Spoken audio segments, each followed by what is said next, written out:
मैं professor H.N.. गिरी, director पंडित Motilal Nehru law college Chhatarpur से बोल रहा हूँ।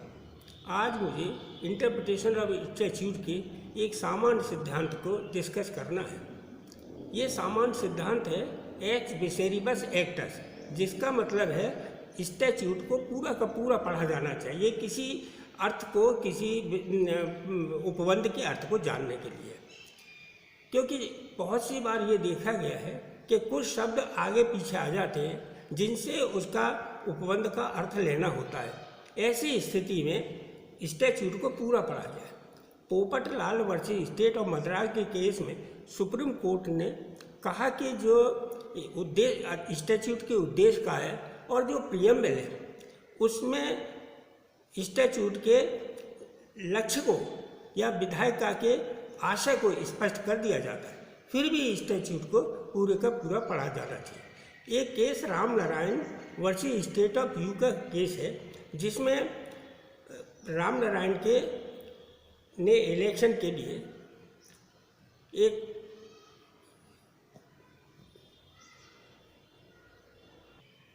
उत्तर प्रदेश सरकार ने राम नारायण पर कुछ टैक्सेस इम्पोज किए थे, राम नारायण की प्रॉपर्टी और सर्कमस्टेंसेस के आधार पर। राम नारायण ने इसे चैलेंज किया Uttar Pradesh town area act 1914 की धारा 14(1)(f) के अंतर्गत। सर्वोच्च न्यायालय ने कहा कि टैक्स वाजिब है। इसका कहना यह था एप्लीकेंट का कि वो चूंकि वहाँ नहीं रहता है, एरिया में टाउन एरिया क्षेत्र में नहीं रहता है, केवल वो व्यापार करता है। सुप्रीम कोर्ट ने कहा कि सर्कमस्टेंसेस एंड प्रॉपर्टी, इनका अर्थ जो है वो ये है कि उसका स्टेटस और उसका व्यापार, उसकी अर्निंग, इसके ऊपर टैक्स लगाए। इसलिए ये उत्तर प्रदेश सरकार द्वारा लगाया गया टैक्स वाजिब है, गलत नहीं है। दूसरा केस गुरमेज सिंह वर्सेस प्रताप सिंह का है, जिसके अंतर्गत पीपल्स रिप्रेजेंटेटिव एक्ट 1951 की धारा 123 खंड 7 के अंतर्गत माल प्रैक्टिस अपनाने के लिए इलेक्शन रद्द किया जा सकता है। इसने इसी आधार पर अपोजिशन का इलेक्शन चैलेंज किया था कि उसने माल प्रैक्टिस अपनाई है। माल प्रैक्टिस के लिए इस अनुच्छेद के अंतर्गत किसी भी गांव के अकाउंट ऑफिसर या किसी भी पदाधिकारी को इलेक्शन में एजेंट वगैरह नहीं बनाया जाता है। इसने इलेक्शन में दो व्यक्तियों को, लंबरदार और गांव के मुखिया को बनाया था, लेकिन तत्समय उस समय के हिसाब से ये उस अधिकारी के अंतर्गत नहीं आते थे जो अकाउंट ऑफिसर हो या कोई और कर्मचारी गांव का हो। ये कर्मचारी की श्रेणी में नहीं थे, लेकिन बाद में 1960 में अमेंडमेंट हुआ, तब तक ये डिसीजन उस कोर्ट ने उन्हीं प्रावधान के अंतर्गत दिया था।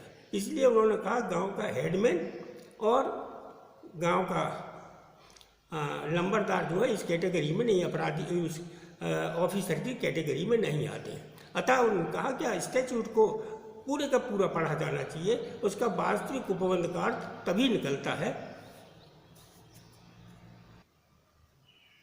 इंटरप्रिटेशन ऑफ स्टैट्यूट का दूसरा सिद्धांत जो सामान्य सिद्धांतों के अंतर्गत आता है वो ये है कि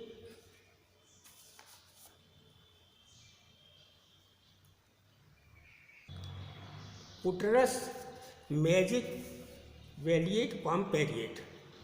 इसका मतलब यह है कि अमान्य से मान्य अच्छा है। अर्थात यदि स्टैट्यूट में ऐसा प्रावधान अर्थ निकलता हो किसी प्रावधान का, किसी उपबंध का, कि एक तरफ तो उसे रिजेक्ट किया जाए और एक तरफ उसे एक्सेप्ट किया जाए, तो एक्सेप्ट करना ज़्यादा अच्छा होता है।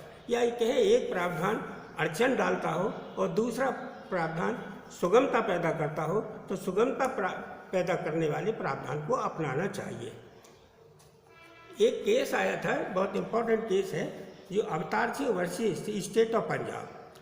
इसमें अवतार सिंह पर बिजली के चुराने का धारा 139 के अंतर्गत अपराध कारित किया गया था। इसका कहना ये था कि पंजाब इलेक्ट्रिसिटी बोर्ड की धारा 50 के अंतर्गत उसके खिलाफ एक्शन लिया जाना चाहिए था, लेकिन इसके खिलाफ भारतीय दंड संहिता की धारा 379 के अंतर्गत दंडित किया गया। बिजली की चोरी उस समय अपराध, बिजली की चोरी अधिनियम में अपराध नहीं थी। बाद में बिजली की चोरी को अपराध घोषित किया गया और धारा 139 के अंतर्गत ये कहा गया बिजली की चोरी का एक अपराध है, लेकिन उसका दंड जो है धारा 25 के अनुसार था, जिसमें कुछ व्यक्तियों का जो इंक्वायरी वगैरह वही कर सकते हैं। सुप्रीम कोर्ट ने कहा कि ऐसी स्थिति में अमान्य से मान अच्छा है। उन्होंने कहा भारतीय दंड संहिता की धारा 379 भी दंड का के लिए, प्रॉपर्टी के दंड के लिए दंडित करती है, तो इसके अंतर्गत दंडित किया जा सकता है। दूसरे केस में Calcutta municipality versus cinema liberty cinema के अंतर्गत एप्लीकेंट केवल 400 रुपया सालाना एज ए फीस के रूप में देता था, जो सीट के अरेंजमेंट से था। बाद में म्यूनिसिपैलिटी ने देखा कि उसमें ज़्यादा क्षमता थी स्थानों की, तो म्यूनिसिपैलिटी ने उस क्षमता को देखते हुए उसे 6,000 रुपया मासिक किया। उसने इस बात पर एतराज़ किया कि ये फीस इस तरह से नहीं बढ़ाई जा सकती, उसमें क्षमता थी। सुप्रीम कोर्ट ने कहा कि ये फीस नहीं थी, फीस होता है किसी के सर्विस अदा करने के बदले, ये सदा ये सेवा के बदले नहीं था, बल्कि ये टैक्स के रूप में था, इसलिए उसने बढ़ाया, टैक्स बढ़ाया जा सकता है। तो उन्होंने इसके अंतर्गत उन्होंने कहा 6,000 रुपया उसकी कैपेसिटी के अंतर्गत टैक्स लगाया है, ये जेन्युइन है। ये तीसरा सिद्धांत रिडेंडो सिंगुला सिंगुलिस का है। इसका मतलब है प्रतिदान का सिद्धांत।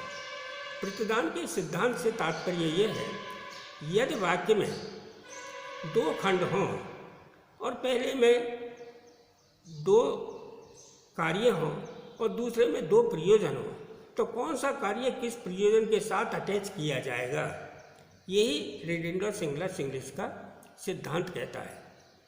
जैसे मैं अपनी लिकर और अपनी ब्रेड खा पीकर सोता हूँ, इसका मतलब है मैं अपनी लिकर पीकर और खाना खाकर, ब्रेड खाकर सोता हूँ। तो लिकर का साथ पीना और खाने के साथ वो ब्रेड का साथ खाना ये साथ रहेंगे, यही रिडेंडो सिंगुला सिंगुलिस का सिद्धांत। दूसरा एक उदाहरण है, I devise and bequeath my all properties and real property. यहाँ प्रश्न यह है कि I devise my all properties और बिक्वेथ माई रियल प्रॉपर्टी, क्योंकि बिक्वेथ जो है अपनी जो संपत्ति है उसी की जा सकती है और इच्छा पत्र द्वारा किसी भी संपत्ति को दान दिया जा सकता है। तो ये सिद्धांत ये कहते हैं कौन सी चीज़ कहाँ यूज होगी। संविधान के आर्टिकल 184 खंड बी कहता है कि कोई भी संविधान में विधायिका के समक्ष कोई बिल इंट्रोड्यूस किया जाए या अमेंडमेंट मूव किया जाए, तो अनुच्छेद स्पष्ट करता है कि राष्ट्रपति की बिना मर्जी के, बिना सहमति के कोई भी बिल या अमेंडमेंट संशोधन ना पास किया जा सकता है, न पेश किया जा सकता है। यहाँ ये देखना है इंट्रोड्यूस तो प्रस्तुत करने के लिए यूज होगा और अमेंडमेंट मूव करने के लिए। ये रिडेंडो सिंगुला सिंगुलिस का सिद्धांत है। आज के लिए इतना ही। कल मैं दूसरे टॉपिक्स सिद्धांतों के अलावा जो और चीज़ें हैं जैसे लाभप्रद इंटरप्रिटेशन और स्ट्रिक्ट इंटरप्रिटेशन, इनको डिस्कस करूँगा। Thank you.